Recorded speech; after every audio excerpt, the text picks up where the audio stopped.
All right, Samantha, you want to kick us off? Yes. Hi, welcome everybody. Thank you guys for being here with us today. I'm Samantha Edwards. I'm the Executive Director for the Pulaski County Chamber of Commerce. We're so thankful that both Jessica with the Community Foundation as well as Katie Thompson with the Department of Prevention and Recovery with the county kind of spearheaded the conversations surrounding childcare and economic development. I mean, just from a chamber perspective, this is an extremely important conversation because it connects directly to to our mission as the chamber, and it also supports a thriving business community and strong local workforce. So I do want to thank you ladies for kind of starting that. But as many of you know, our members across every industry, they face challenges when it comes to hiring, retaining employees. Access to reliable and affordable childcare is one of the most significant ways that you know you can influence your and retain your employees.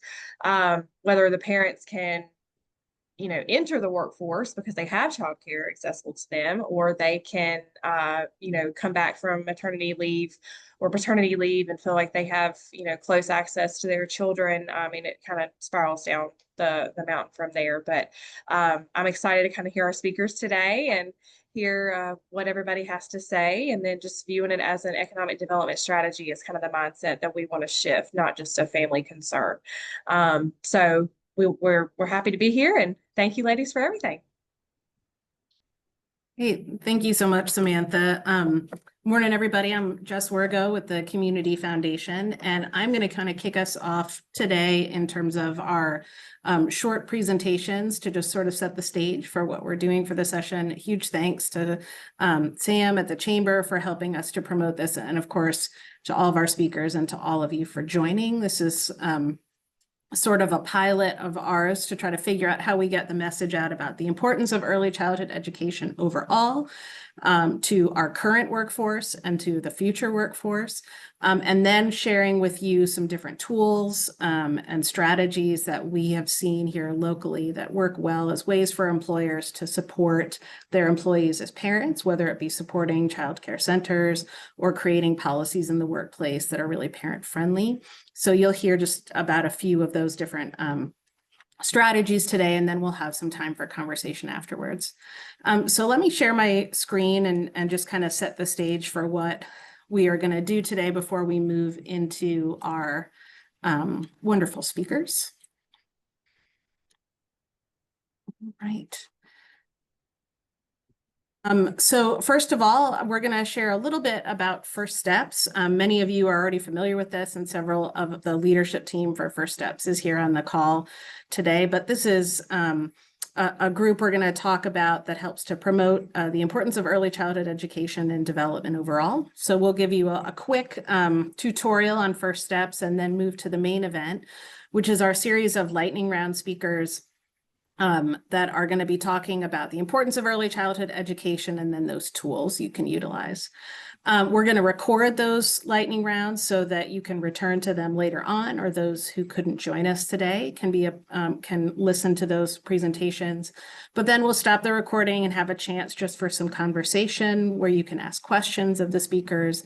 But we'll also kind of discuss as a group how investment in early childhood education could help us as employers and what kinds of supports we need or could provide. And then we'll close out for the day. So let me just quickly talk a little bit about First Steps. This is an initiative that started back in early 2016.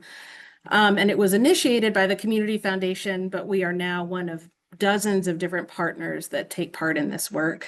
And we kicked it off with a study looking at how different organizations that work with children and families are connected to one another. What are some of their common challenges and priorities? And was there an opportunity through collaboration to kind of address the needs of young children and families in our region?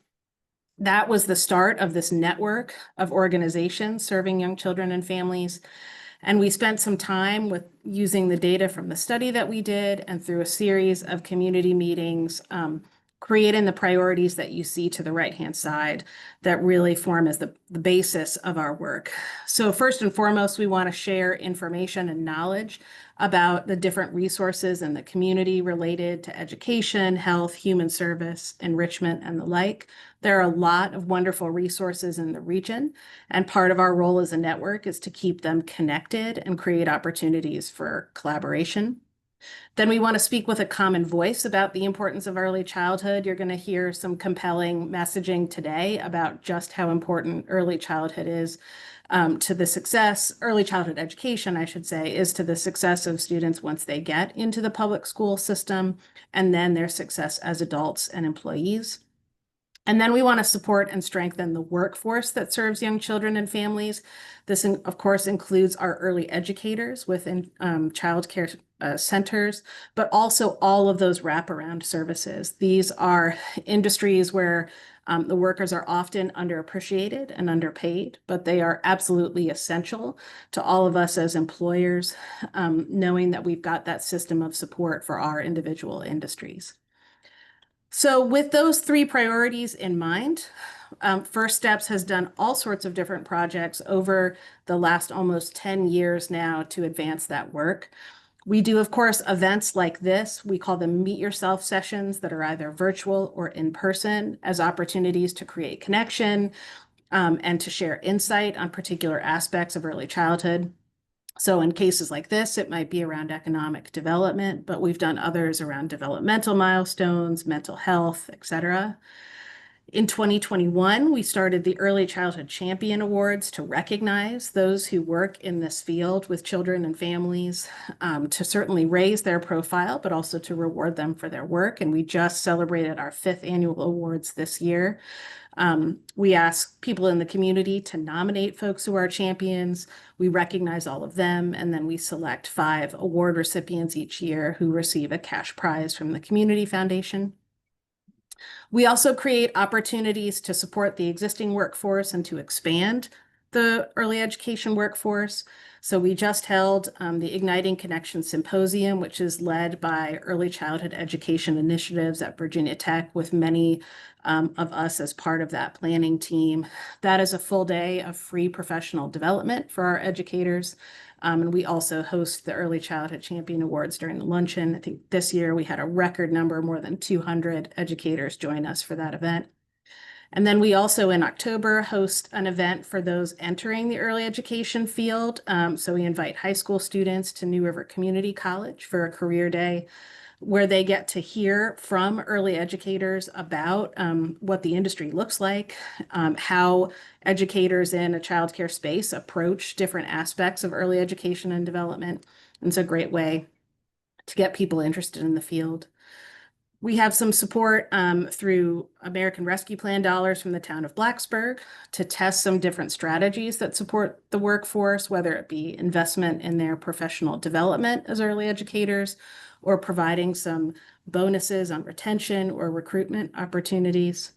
And then we also look at ways to engage families, including our regional book walks, which share, of course, a children's story through a book walk at a local park, as well as information about how to access resources related to early childhood development. And we do a ton of collaboration and training across a variety of different networks and organizations because, again, we have so many great resources in the area. There is a lot going on with First Steps, but of course, we want to kind of focus on this information sharing piece today. And in particular, thinking about how early childhood education and access to high quality, affordable childcare is kind of a community responsibility, right? And that all of us, whether it's philanthropy in the case of the Community Foundation, local governments, universities, and all of us as businesses and employers have a role to play in making sure that childcare is accessible to support our current workforce and make sure we've got a strong workforce going forward. So with that, I am going to turn things over to Katie Thompson, who is going to be our MC for the lightning round presentations, where we'll hear from experts in the field with some great tools and tips. Miss Katie, I'll turn it over to you. Good morning, everyone. I am Katie Thompson. I am with the Pualski County Office of Prevention and Recovery, but I'm also a co-chair for well, I'm not a co-chair anymore. I'm a chair of the Info Hub, which is one of the work groups within First Steps. So our primary purpose is just that information sharing and connectivity between different types of providers. So as it's already kind of been shared, our goal today was really to help kind of bridge the conversation between the early childhood education and care networks and those providers with our business community. We have had lots of conversations throughout the last, 7-8 years around the need for and the importance of early child care and education for the workforce. I think COVID really highlighted how important certain sectors of our business community were, and childcare was definitely one of those that was deemed very necessary, and it helped to kind of highlight where the breakdown can occur when we don't have the childcare that's needed. It prevents people from going to work. It prevents families from being able to focus at work. There's tons of research around the value and kind of the return on your investment with early childhood education when it comes to our workforce and our economy. So we're excited to share a lot of different sets of information. So we have speakers that are really varied in what they're going to offer today, with everything from helping you as an employer to understand the benefits and the importance of early childhood education for your employees, but also to see that long-term impact to our economy and your business, as well as helping to share some of the resources that are available for businesses that, whether you're interested in providing on-site childcare or you just want to know more about programs that are out there that can help your employees to access childcare. So we're hopeful that the information today is just going to really build your toolkit for recruiting and retaining employees, but also to build out a conversation as a community about how we can best support this sector so that you can best support your employees and have thriving businesses. So our first speaker today is Miss Bonnie Graham, and she is with New River Community College's Human Services and Early Childhood Education Programs. Thank you, Katie. As Katie said, I am a professor or instructor at New River Community College in Early Childhood and Human Services, and I'm happy to be with you today. I want to go ahead to the next slide. So I'd like to ask, and if you want to come off mute, you can, but if it's just a theoretical question, you can just think about it. What do you notice in this photo? What stands out to you? Again, you can come off mute if you want to share an answer.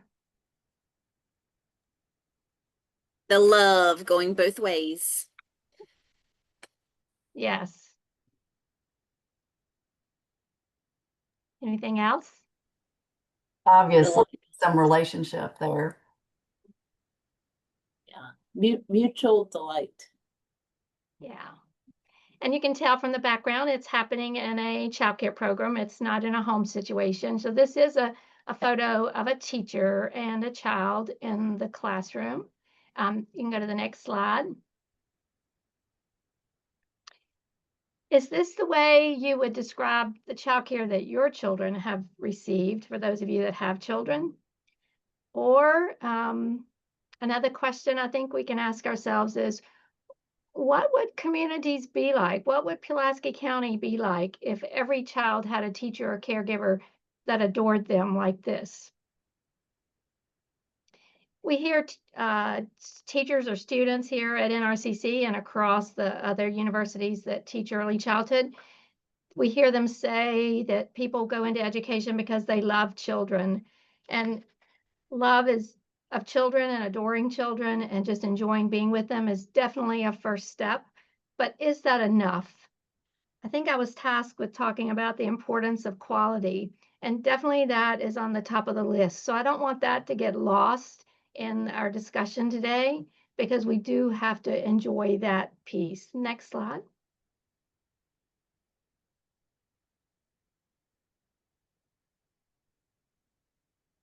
Why would we need a child-centric approach? What is the importance of being very child-centered?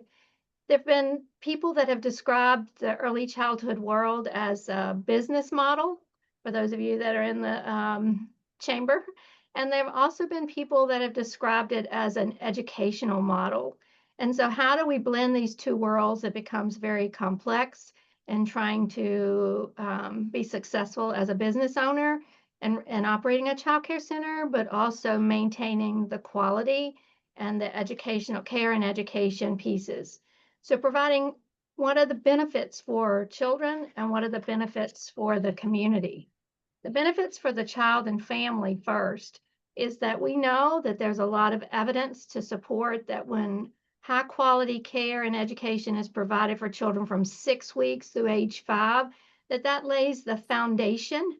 And so that can be a term that you can kind of cling to, is what is the foundation of a person's life like?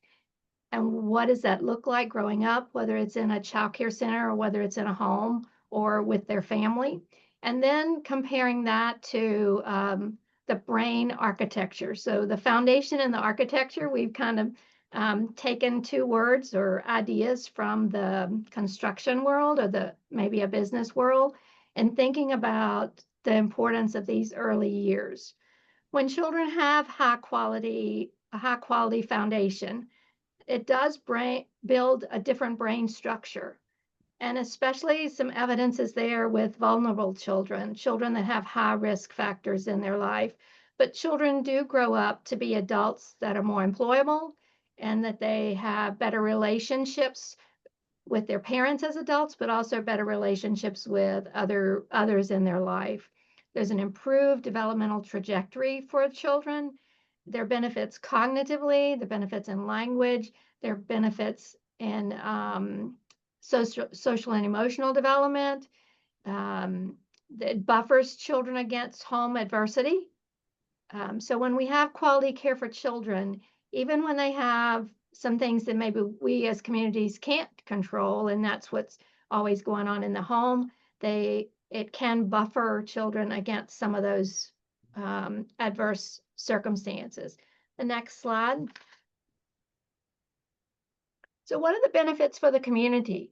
We have the fortune of having Drs. Craig and Sharon Ramey that work at the Fralin Biomedical Research Institute through Virginia Tech Carilion. And they started a longitudinal study with 50 years of data back in the 1970s out of UNC Chapel Hill, and now they're with VT. And one of the things that they have developed out of that, their research is a framework or a blueprint for how to improve communities. And so one of the benefits in the economic side and for community side is that quality childcare, especially from the years from birth to 5 and trying to recruit younger families to stay in a community or to become a part and invest their lives in that community, is to have high quality childcare. It makes communities more attractive for these families and for businesses. And it can possibly bring in new businesses and improve the quality of life for the people that live there. And so this is obviously a very complex situation, but I think we're very fortunate to have the Rameys and Virginia Tech in our backyard of Pualski County to help with understanding the complexity of childcare and the importance of it, and especially when it comes to communities and economic development. The next slide. So those of you in early childhood and that know me have heard me talk about high quality for years and the difference between just childcare and high quality childcare. And so that's the key, and it came out very strongly in the Absidarian project as well as the Perry preschool project. So there are many research studies that have indicated that it's more than just caring for children. It's more than just, some people would say babysitting, although there are some babysitters that are very high quality. So it just depends on, the key indicator seems to be quality and high quality. And so that oftentimes starts with the adult or the teacher. And it's been said before that the teacher or caregiver is the decisive element in the child care program. And a quality teacher usually has a combination of two things, quality experience, but also their educational credentials. And that's not strange to those of you in the business world, because you know that when we hire people and look for people, we usually look at those two things. What is your work experience and what are your education or credentials? And that becomes even more complicated with early childhood because the pay is so low. But yet and still the pay, I mean, the cost is high for families, and we'll talk about that in just a little bit. But included in that quality of the teacher is the teacher needing to be able to, one, have quality teacher-child interactions, and being able to engage responsively, respectfully, sensitive, and warm, but also provide instructional value. So it's the emotional tone, it's the love for children, it's the warm care for children, but it's also the instructional value. And what we know from the classroom assessment scoring system that we use in Virginia for assessing quality in classrooms is that those instructional value pieces are harder for our providers to get to. So they do a lot of the positive, they have a lot of the positive affect in the classroom, but the concept development, the language development, the critical thinking is a little bit more of a challenge. And I would argue or debate or say that, hopefully teachers that have more credentials and more experience would be able to provide that instructional value.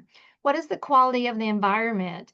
So in addition to the teacher-child interactions, group size, obviously, if you have a smaller group size, the teacher can get to more children.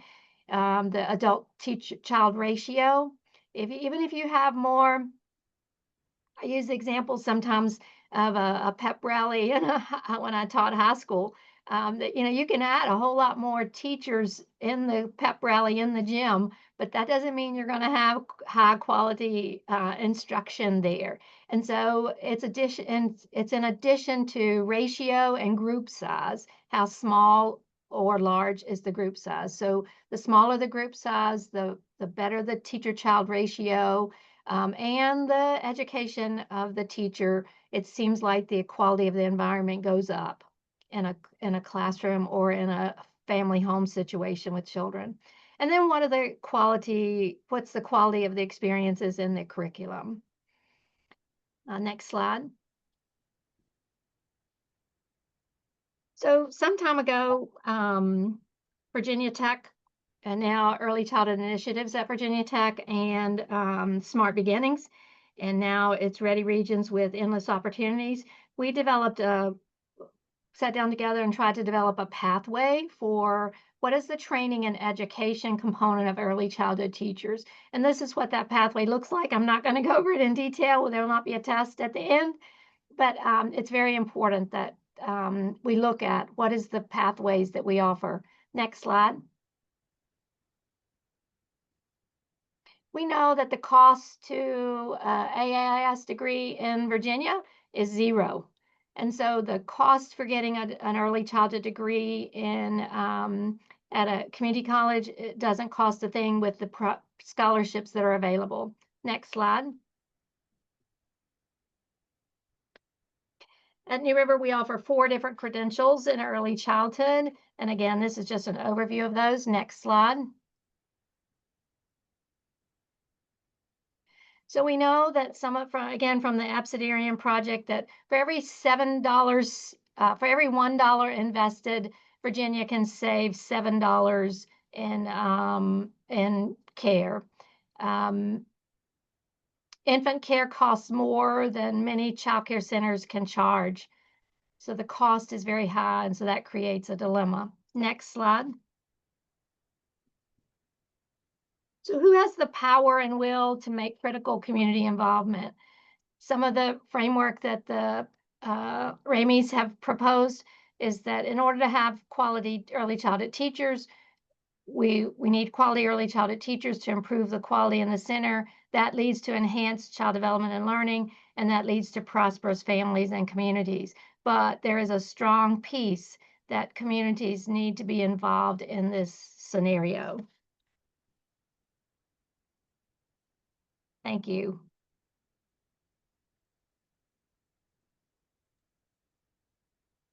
Thank you, Bonnie. And we can definitely, if there's any slides that you wanted to see further, I think we can probably share those out, but don't forget this is recorded. So I know we may end up moving through some things quickly as time runs out, but you are definitely going to be able to go back and take a look and invest in some of those slides that Bonnie shared, especially talking about the opportunities at New River. So again, kind of we'll bring it all together, but thinking about ways that we can both strengthen our early childhood staffing and the availability of our early childhood educators, and that then bolstering your workforce and providing for them. So knowing those opportunities that are available within our community. And, you know, some of you may have children that want to go into this field and may know, you know, maybe working with youth. So taking a moment to look at what's being offered by New River that bolsters our ability to offer high quality childcare here in Pualski County and across the NRV may be interesting to you later, and we'll share that out. Our next speaker is Isabel Bradburn, and she is with Virginia Tech's Human Development and Family Services. Good morning, Isabel. Good morning. I'm just setting my timer here. So at Virginia Tech, I wear a lot of hats, but one of them is research director of our on-site full-day, full-year childcare center. And we're very concerned with and interested in exploring and inculcating high-quality early childhood education. Next slide. So I didn't know whether there's any members of the audience who are yourselves childcare owners, childcare center owners. I'm looking at the names, but regardless, we know that as Bonnie alluded to, and by the way, Bonnie did such a great overview. I think that'll allow me to go somewhat fast through some of my slides, but we know that childcare itself is a major industry in the United States, has a lot of ripple effects and so forth. So there's many of the aspects that Bonnie mentioned about supporting and nurturing the workforce is important for the business of childcare. I'm actually not going to talk so much about that. I think other speakers will, but I just wanted to give a shout out, next slide, to all the care that's involved in bringing up our young people. These slides are given with permission. That child just graduated from college. So next slide.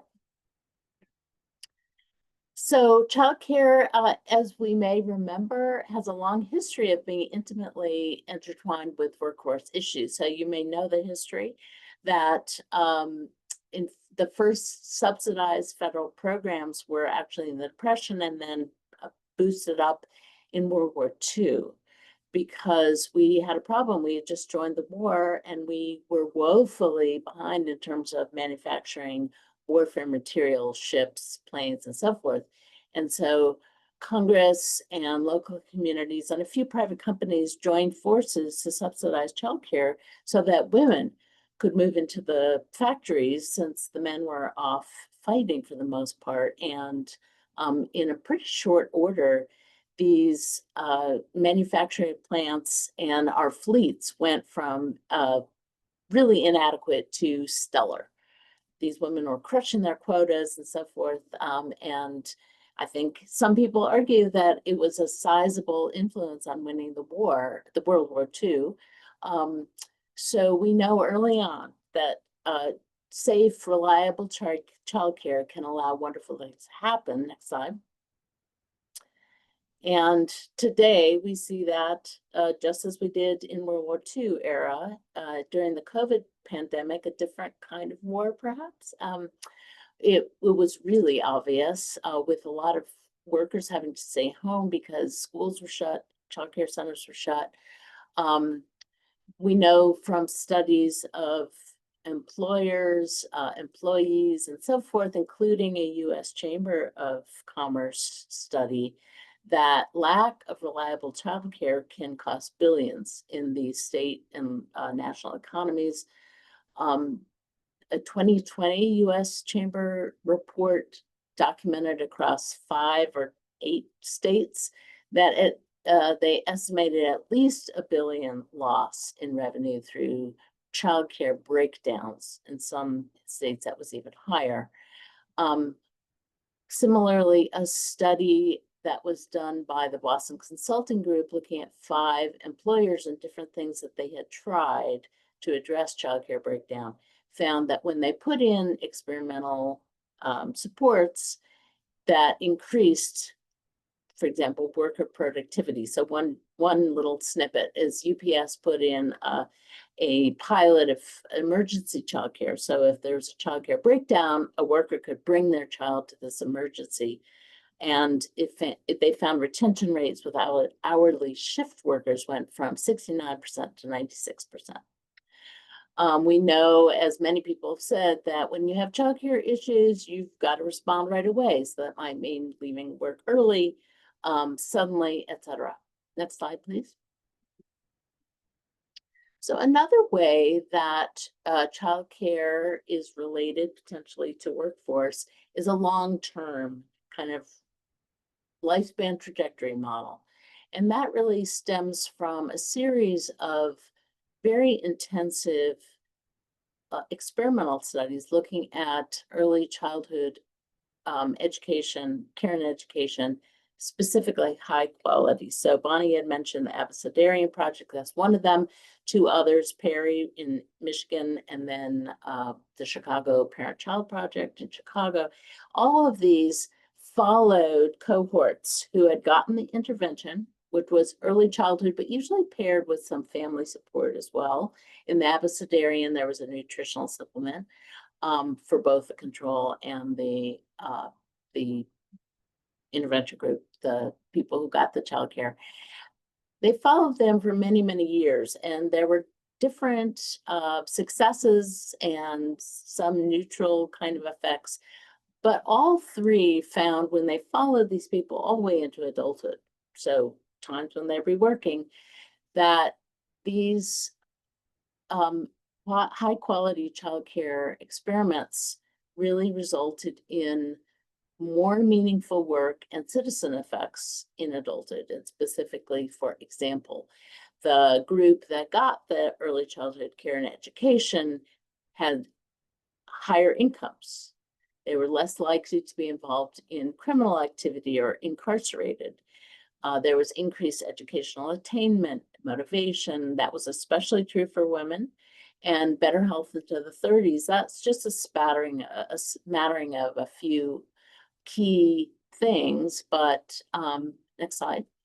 The effects were so remarkable that the famous Nobel economist James Heckman really started to devote a lot of his work toward quantifying these effects and the high return on investment. And so this picture is from his website and shows that the earlier you can intervene or you can provide enrichment programs for disadvantaged children, or as Bonnie said, those vulnerable children who are already at risk in some way, the bigger bang for the buck societally. And for high quality preschool, he and his colleagues have estimated a return of 13.8%, which is remarkable. In fact, this set of studies was so impactful that our neighbors to the south in Danville, their workforce economic group decided that they were going to swing all their money into early childhood because they believed that that was really the foundation for growing workers who had all the attributes you'd want in a efficient workforce. Next slide. So what is high quality care? We've heard a little bit about that from Bonnie, so I'll just throw in my 2 cents.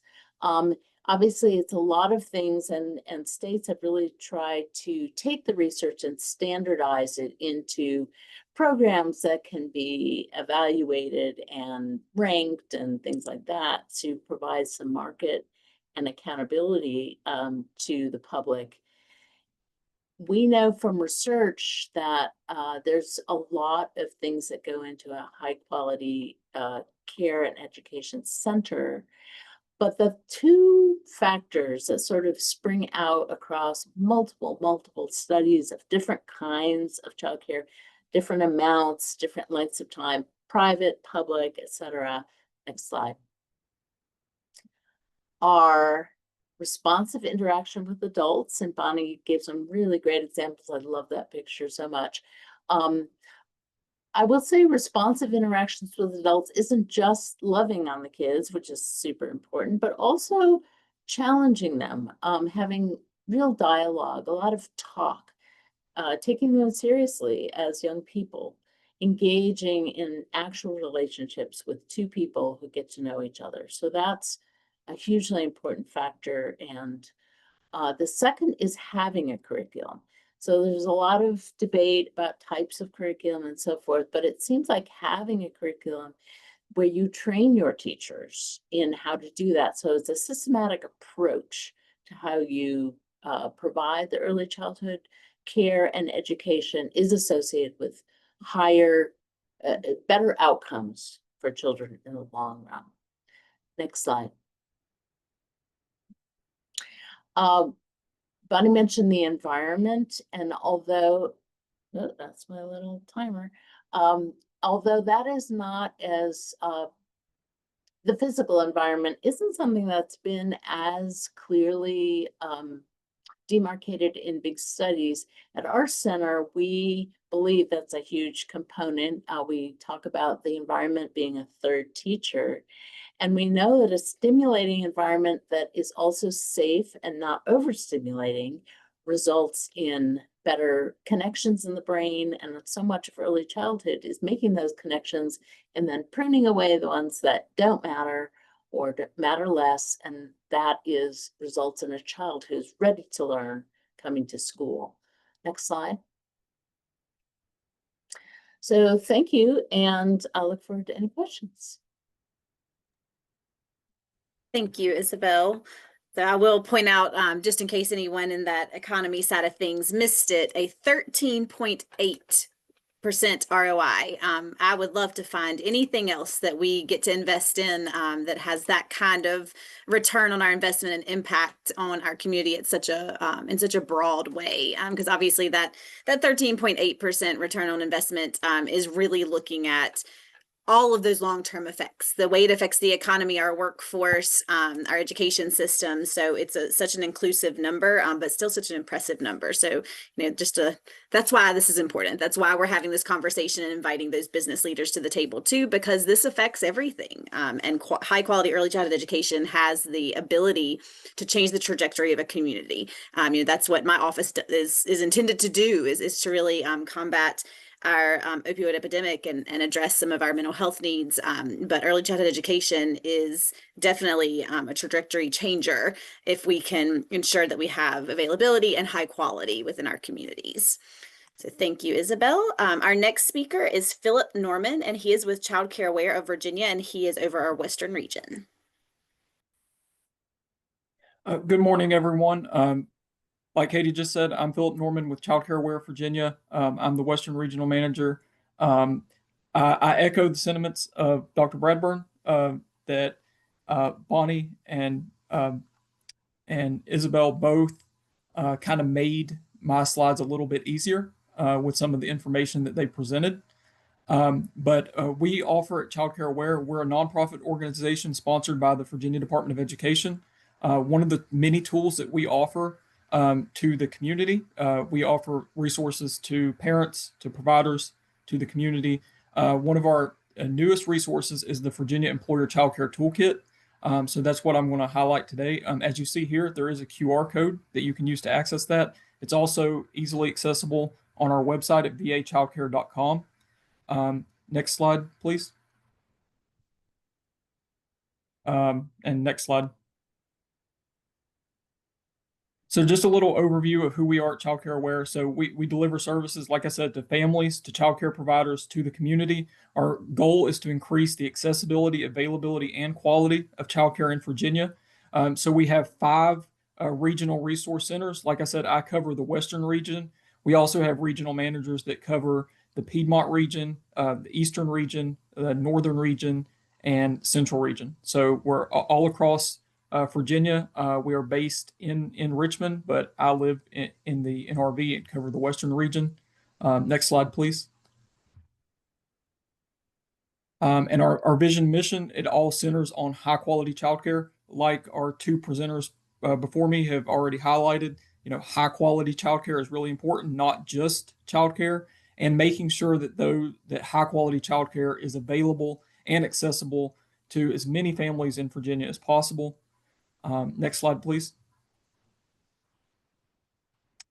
So I know you've seen some of the statistics already today, but our employer childcare toolkit is a really good resource for it. Shows you the statistics, the data on why we need quality childcare, why quality childcare is important in the workforce today, and it gives some strategies on how businesses can implement quality childcare in their policies, in their human resources to better assist employees in their company. As you see here, 74.8% of working mothers have children under the age of 5. Virginia is home to over 800,000 children 12 years of age or under with working parents. So childcare is highly important in the workforce. There's more working parents than ever.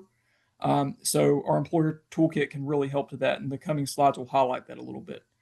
Next slide, please. As you see here, childcare is essential to job recruitment and retention. It's been referred to in our previous presentations, but family-friendly policies, you see 80% more loyalty to employers.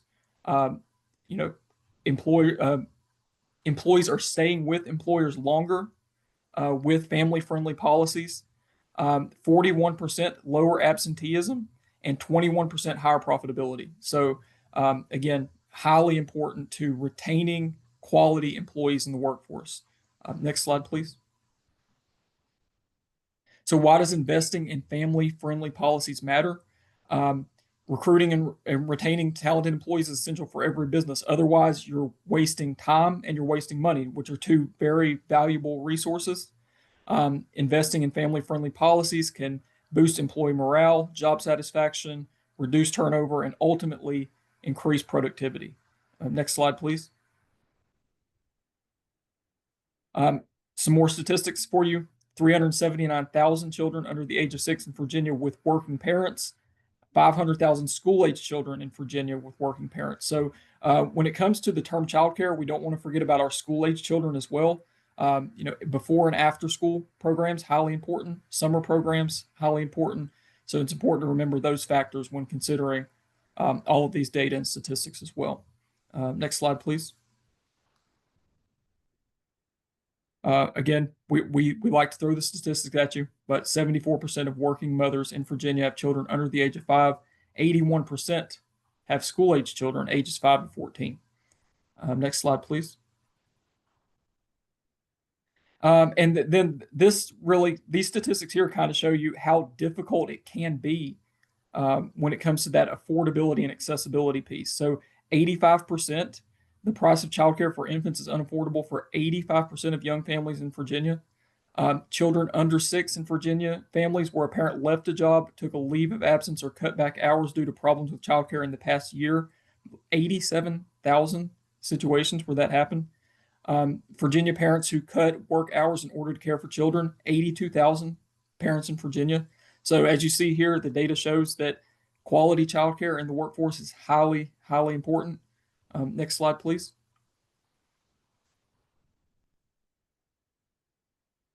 And then so it hurts the taxpayers as well. Taxpayers lose $21 billion annually in federal and state local revenue due to childcare challenges. Employers in the U.S. lose $23 billion annually due to childcare challenges, and families lose $78 billion annually in foregone earnings due to challenges with childcare. Next slide, please. So that's where we can come in with our employer childcare toolkit. Next slide, please. So this here highlights what we refer to as the Virginia Childcare Champions. So these are some examples of businesses in Virginia who have used our quality childcare toolkit and implemented policies in their workforce to better assist employees with childcare. Next slide, please. So Freddie Mac is one example. They provide employees with subsidized access to center-based backup childcare, as well as in-home backup childcare for mildly ill children. Hybrid employees can choose up to 4 non-consecutive work weeks during the year to work off-site.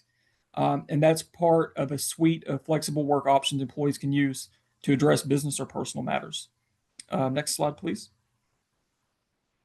Latch Mama is a small Virginia-based woman-owned business. So they provide 100 days of paid parental leave, permit staff to bring their children to work with them up to 18 months old, and they offer a pregnancy and postpartum stipend for families. So that is highly important to families working with Latch Mama. Next slide, please. Bon Secours, they are very important in the Richmond area, or on hospital campuses in the Richmond area and some other places in Virginia. So they provide quality childcare for team members, open to children ages 6 weeks through school age. They have on-site childcare centers for their healthcare employees, which is definitely an important piece. Next slide, please. So some of the items in our childcare toolkit that can be really helpful. We have a sample needs assessment. And this is really the starting point for determining what employees in your organization need when it comes to childcare. So and the good thing about our needs assessment is it's completely customizable. So you can kind of take what you need and take out what you do not. But some of the questions that it includes, some examples there, what are some actions you have taken to secure childcare? What are your greatest challenges in life and work currently? In an average week, how many days do you feel stressed about balancing work and family responsibilities? Just some of the examples of the questions that are in the needs assessment, so you can kind of get a good general idea of what your employees need.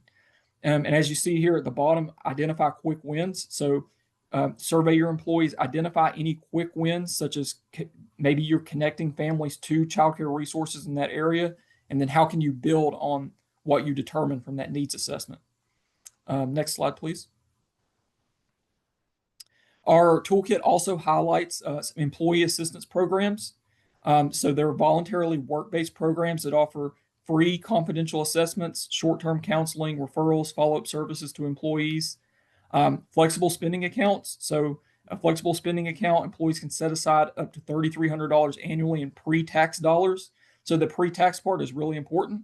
They're not required to pay FICA on pre-tax dollars. So that's a really important piece there. Dependent care assistance plans enable employees to put aside up to $5,000 annually in pre-tax dollars.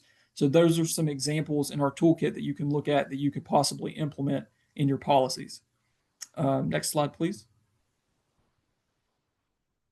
And then tax benefits for the business. So businesses can receive a 10% federal tax credit for contracting with childcare resource and referral agencies to help families find childcare. So we at Childcare Aware, we are a childcare resource and referral agency. We help connect families that are seeking quality childcare with quality childcare providers. Businesses can receive a federal tax credit equal to 25% of expenses for employer childcare. That is capped at $150,000, but can be a highly beneficial piece. Businesses can contract with childcare programs to provide childcare for their employees or help make it more affordable. So as you see here, businesses can receive a federal tax credit of up to 25% of expenses with an annual cap set at $150,000. And next slide, please. And then I know this has been highlighted in our prior presentations, but we highlight ways to identify quality childcare. So we have actually a Choosing Quality Childcare guide on our website at vachildcare.com. So parents can use this in what are some things to look for when it comes to identifying quality childcare, what are some questions that we should consider. And parents then can call us at the number that you see here or visit our website if they're interested in using our resource and referral service as well. Next slide, please. And then that is a QR code that employees can also use to connect with quality childcare. Next slide, please. And then you can call this number or email Meredith. Meredith is a member of our team who has prepared a lot of the items in our employer childcare toolkit. Or you can reach out to me if you have any questions. We also offer a wide variety of resources for childcare providers. So if if you were interested in offering on-site childcare or just learning more about childcare in general, we offer a wide variety of free professional development opportunities and resources. A lot of those are available online, free of charge. We also offer in-person professional development, such as free first aid CPR for professionals working directly with children in some capacity. So that really, when there might seem like there's a lot of barriers to getting into the childcare sector, but we try to find ways to alleviate those barriers and obstacles to make sure that quality childcare is available and accessible to as many people, as many families, as many employers in Virginia as possible. And I believe that is it for me. Thank you, Philip. Philip, would you mind putting the website into the chat? So if there are people that are interested, maybe even one directly to the toolkit, Yeah, and absolutely. then the general website. I think the toolkit might be really helpful. And Philip touched on the tax benefits. That was one sector we were really hoping to have speak here today, was someone from a tax preparer that could give some of those details. But Philip, we appreciate that you did have that slide, because I think that is important as a business to understand both the benefit to your employee, but also the benefit to the employer does exist. So definitely take a look at that toolkit that Philip is about to put into the chat. And Sam and Lydia, I will probably connect you guys to Philip as well via email, because I do think there might be an opportunity for you guys to chat a little deeper into the toolkit, so that you have that as a tool that you can share with businesses as well. So Philip dropped that into the chat, and then I will connect you guys via email after our meeting today. Perfect, thank And you. our next speaker is Crystal Rasnick, and she is with economies. Good morning, Crystal. Good morning. Thank you, Katie. As it was already said, I'm Crystal Rasnick. I'm program manager with economies, and I also have with me today Lindsay Holderfield, who is a program director. So as it was already mentioned by Bonnie, EO does hold the grant for Ready Regions. There's none of those in the state of Virginia, and we hold the Southwest grant, which is from Lee County and then goes all the way up through Montgomery, Floyd, and covers all of New River Valley.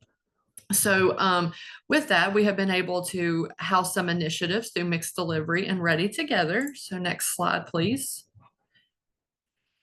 So just to give you a little bit of background, we started mixed delivery several years ago. Some of you all know Audrey Kirk. So she was our founding person that was here that started mixed delivery.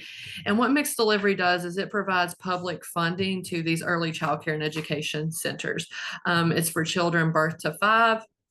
And it helps address this growing demand for publicly funded services by private providers. And the families that are eligible for mixed delivery have that full day, year-round services available to them. And as Bonnie, and it's already been spoken about several times, this is providing these families high quality early childhood care and education services. It's increasing the access to those services. And it's also ensuring adequate funding for the teachers in that classroom. Next slide, please. So based off of mixed delivery and the evolution of it in fiscal year 26, we continue to build off of that. And building on the success of mixed delivery, Virginia began collaborating with Ready Region Southwest to pilot the Ready Together, an innovation public-private cost-sharing model. So we actually started this pilot last year, and we started our second year going into this year. And it allows Virginia to test a new way of access and financing within the mixed delivery model that stretches state dollars further to serve more families and children while supporting participating employers. Next slide. So Ready Together is a cost sharing model. Like I said, it's a pilot program. We started it last year. We are the only place in the state that is currently doing this Ready Together pilot. It works right within the mixed delivery, so it follows all the mixed delivery guidelines, except for the difference is that while mixed delivery tuition is funded purely with state general funds, the Ready Together model, the tuition is funded by a combination of state, employer, and employee contributions. It can also have additional payers that can contribute, and I'll talk about that on the next slide. So what we see with Ready Together is we have reached out to several employers across Southwest Virginia, but are looking for many, many more. Last year, we were able to partner with one employer, and then going into this year, we were able to bring on an additional employer. So with Ready Together, the families are getting a great benefit because they're not having to pay for their whole tuition. That cost is divided among different groups. So you have your employer who contributes about $5,000 per slot for their family, for their employee. So roughly that's about an employer's given $416 a month to a childcare center for their employee to begin that childcare center. However, you can have additional payers such as nonprofits, foundations, donors that may engage in this as well. So last year during our first pilot, we had an employer who was just paying straight out the $5,000 a year per child for their employees, and they had 57 employees participate in the program. Going into this year, we brought on a new employer and they weren't able to meet the whole 5,000, which is completely fine. So they're paying about half of that. And then we were able to reach out to a foundation that's providing the other part of it. So this year we were actually able to expand the pilot in a new way and look at, okay, what does it look like if the employer's paying plus the foundation, plus the state, plus the employee? So we really have 4 people contributing this year. So what that means for the employee is all they have to pay is a set copayment. That copayment is based on the employee's income, and it mirrors the copayment of mixed delivery. And here in just a minute, we'll get to what those look like. So the employee, they just pay their contribution directly to their mixed delivery site. Currently with this pilot, we can only use mixed delivery sites. So in Southwest Virginia, we have 27 of those with a good number in the New River Valley area. And one of them is the Virginia Tech Child Development Center. So really excited about that. So the employee pays the childcare center, the employers paying the childcare center. So all this is consistent income for the childcare center, which helps them budget and plan and increase their salaries for their teachers. And then after all of that, the state pays the difference. And I will also in just a couple slides show you what that looks like. But the state is paying at the true cost of childcare right now. So they're not paying, what does the childcare center provide? They're paying above and beyond that to the true cost of what it takes to run a childcare center. So after all the calculations, after the employer and employee pays their part, then the state contributes the rest. And that money comes through EO, and then we direct deposit it to the childcare centers. Next slide. So for employees, depending on their income, these are new copayment amounts that went into effect this July. They kind of mirror the subsidy program. So depending on an employee's income bracket there on the top, you can see what their monthly copayment may be. So for an employee, let's say you have an infant, even if with an infant, you end up paying only $375 a month, that is much cheaper than paying straight out of pocket for childcare, because especially for infants, we know that's running around $200 a week. So great benefit for the employee. They're getting their childcare at these high quality sites at a much lower rate. And they get that full day, full year. They don't have to worry about, when things are closed, they have that access to those childcare centers. Next slide. So when you take all of those people that are contributing to the childcare center, if you look at all that, this is the true cost of childcare. And so this is what the center is getting when all those monies are combined. This is how much they're getting per slot for those children. So really helps them increase their cost and quality. Next slide. So this is, I'm going to go through this really fast so I can turn it over to Lindsay, but this is what makes a family eligible for Ready Together. If their income's below 200% of poverty, if they're homeless, they didn't complete high school, if they have any kind of disability or suspected disability, they're automatically eligible no matter what their income is. And then we do have regional criteria. And that regional criteria, we can take families up to 350% of the federal poverty level. So that really helps us get in those families that are working with these employers. And I will turn it over to Lindsay. She's going to talk just very briefly about our Shared Service Alliance. Thanks, Crystal.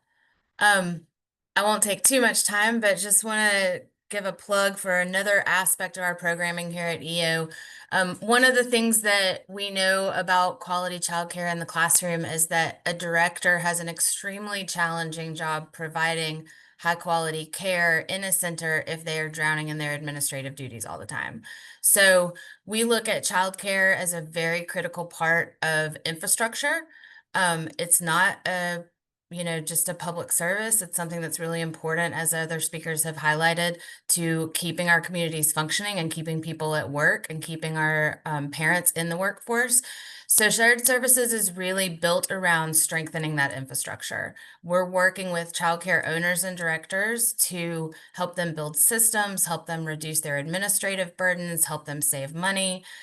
We have some really good results after 2 years of programming of the response that we're getting from the 60 childcare providers that we work with currently.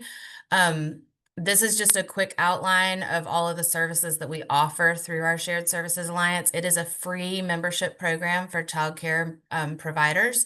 So anyone can join. It is free of charge. Currently, our Tier 1 membership level is full, but we're working on that. We're always looking to expand those services and deepen the work with the providers that we work with.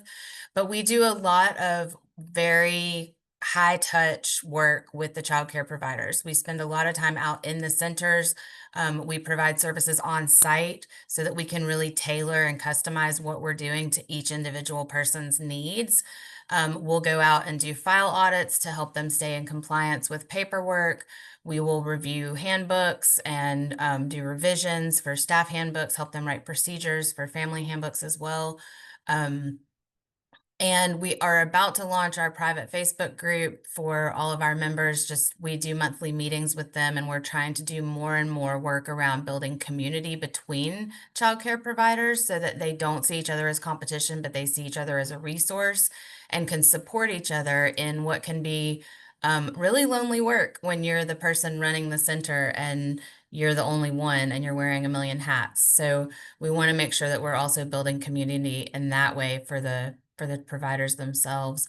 I won't go through all of the details and we won't have time for the video, but if anybody, I don't know if y'all are going to share the slides from this, then they can also watch the video that just has a little information from some of our members about the impact of shared services. Thanks. Wonderful. Thank y'all.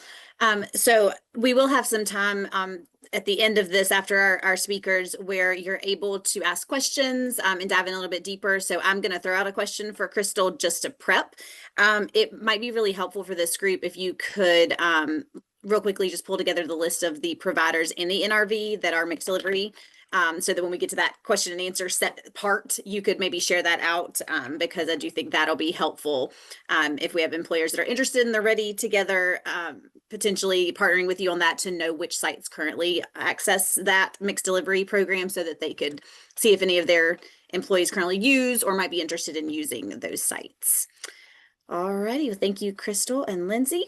And we are moving on now to our last speaker, and this is Patricia Wheaton with Instill Mindfulness. And we are bringing them in because they are a small business that has recently invested in a more family-friendly approach for their employees. So they are a small business here in Pualski County, a small nonprofit, but they have really embraced this concept of supporting their parent employees.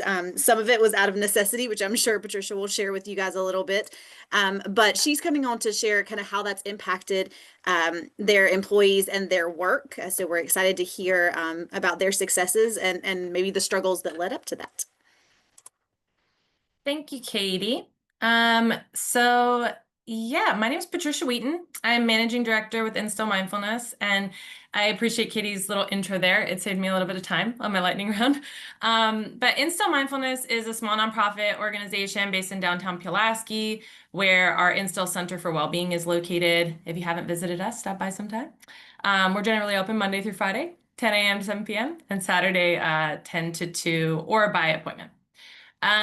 Our mission statement is cultivating kindness, compassion, and care through education, action, and community.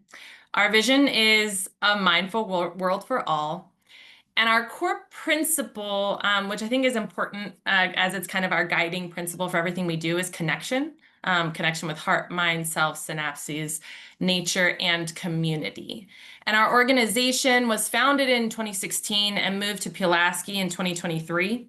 And for context here, in the fall of 2023, I joined the organization and was the second staff member alongside the founder and executive director, Jamie Regal, and we now have 11 employees. Next slide, please. So we offer mindfulness-based education and training programs and services for individuals, families, youth, workplaces, and community to cultivate mindfulness in all aspects of life and improve resilience to stress. So we have programs in person at our center, which you'll see some images here. If you've been there recently, you know these are out of date. We don't have that couch anymore. We've got massage chairs. But we offer programs on-site at our center and also on-site elsewhere in the community, so at businesses or at other centers. We also offer online programming and hybrid programming to just try to be as accessible as possible to the communities that we serve. And our programs include things like our online daily meditations, weekly mindfulness gatherings, professional development trainings for positive leadership, stress management, self-care in the workplace, and various other mindfulness education trainings. We also offer compassionate crisis response and peer recovery and reentry support services in Pualski. And that utilizes an engaged mindfulness approach, which means that while we may not always be directly teaching mindfulness, our work is being informed by the values of mindfulness like non-judgment and compassion. Next slide, please. So why I'm here talking at this particular event is that our work at Instill is guided by a mindful approach to meeting community needs, and a need that has arisen to the forefront of our awareness is related to child care and early childhood education. So most of our staff are parents. All of our full-time on-site staff are parents, many with young children, and childcare accessibility directly impacts our staff, our workforce, and we have had employees, myself included, struggling to meet the childcare needs of their families in our community while also being able to work. And the speakers today have been incredibly validating with research and data to support what our boots on the ground lived experience, very small sample size, is showing us, which is that consistent quality supported childcare options creates a reliable workforce of parents. And also on our programming side, mindfulness helps employees and parents manage stress, which benefits families and employers and our community as a whole. Next slide, please. So this past summer, Instill made a conscious shift to becoming a family supportive workplace. And what our approach has involved is to be a child-friendly workplace. So that looks like childcare friendly spaces for gap coverage when childcare falls through, for alongside programming or on an as needed basis. Bring them along if you need to, and if you're still going to be able to get your work done in a way that is not going to damage your mental health. We have an employee organized model, kind of a cooperative model, where the staff are organizing childcare support amongst ourselves. This has strengthened teamwork and community within our staff. And with that, when our staff are not able to meet those needs, we have paid attendants or volunteers who fill in on an as-needed basis. And we've been very fortunate, and I've reached out to several people who are on this call in our process of developing this approach, that the individuals who are coming in as paid attendants or volunteers are individuals that already know a lot of our staff's children. And so that emotional attachment and handoff has been quite easy with this drop-in childcare model, which is sometimes an issue when you don't have an established emotional attachment and it's just drop-in care. It can be challenging to even provide childcare on site in limited capacities like that. Another thing that we offer now is Remote work and schedule flexibility. So when full day childcare needs arise for staff, we have an unlimited paid sick leave and policy, which includes dependent sick leave. And while we understand and are very aware of industry concerns about abuse of unlimited sick leave policies, what we have found is that with our organizational culture of care and self-accountability, our staff continue to meet or exceed the job expectations of their role with this unlimited sick and dependent care leave. We also provide support with direct referrals to local child care providers. Shout out to Harmon Learning Center for being an amazing partner. That looks like me calling and actually helping with that process if it is needed, because sometimes it is. Sometimes navigating childcare struggles is really overwhelming, and just having someone there who is being supportive in management can make all the difference with an employee actually being able to stay on our team. So next slide, please. So the positive outcomes that we have seen is that it has really increased a culture of collective care at our organization. We have gotten feedback with stronger staff satisfaction and retention and increased employee engagement, which includes quality of work and ability to focus, but also for us as a small organization and a very community-based organization, employees electing or signing up to participate in programs or community outreach, knowing that the organization is supportive of their children coming along if that's appropriate, or that we support with arranging childcare collectively for staff children at Instill. And I have a couple quotes here that I want to share from some staff members related to this. One is, I work to support my child, but when I have to miss work because of childcare needs, I can't do that. Our child-friendly, family-supportive workplace helps me succeed both as a parent and an employee. And the next one, Instill has supported me completely through this non-linear journey of childcare. Without that support, I wouldn't be able to work. As a single parent, it's just me. It simply wouldn't be possible. Knowing I can bring my children when needed, that I've been directly referred and supported with obtaining full-time childcare, and that childcare challenges that arise won't jeopardize my job has made all the difference.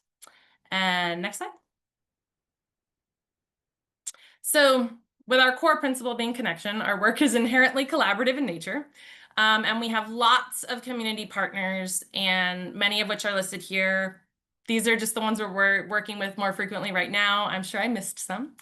And we are always looking for new connections and collaborators. So next slide, please.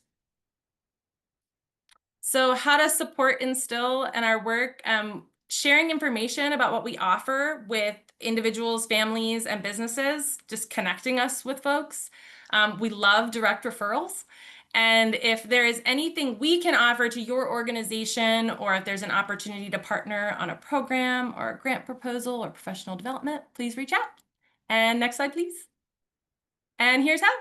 You can contact me directly by cell phone or email, or take a perusal around our website there on that QR code. Thank you. Awesome. Thank you so much, Patricia. I specifically asked Patricia to do this presentation while we recognize that it's a nonprofit that's small, and this looks a little bit different on a larger scale. I had also heard some of those comments from their employers and gotten to speak to several members of their staff team and heard the impact that this made. And the thing that I think really is so incredible is that this is not an organization that sits behind a computer all day. This is not work that occurs in an office where it's easy to just, take their computer home when their kid is sick, or to have their, kiddo hang out, in their office and play with some toys. They are constantly interacting with very at-risk and sometimes difficult members of the public. They're solving big problems. They're working with people that need consistent, constant interaction. So they've made this work in a business that is not necessarily naturally set up for that level of flexibility and that level of parent-friendly policy. So, it was intentional that I brought her on. Not only is she local, but it also allowed us to see that some of the barriers that I think businesses sometimes put up for family-friendly policies are very, very much can be overcome. So, I think that Instill is quite an inspiration in the sense of really embracing policy change and being able to say it's worked for us and this is how, and this is why it's important. So I hope that you all will ask questions and talk more about what they've done. So we're moving into our conversational part. So you have your agendas, you can take a look at that. We'll give a few minutes to just any generic questions that you guys have for the speakers. But then we really want to talk a little bit about what are the barriers that your business is experiencing in relation to this topic? How might having improved access and high quality early childhood education and care impact your particular workforce? And then are there ways that First Steps, the group that is here, might be able to help support your workforce or your future workforce or your policy making? So we'll start with just opening the floor to any questions that you have for the speakers. And Jess, do you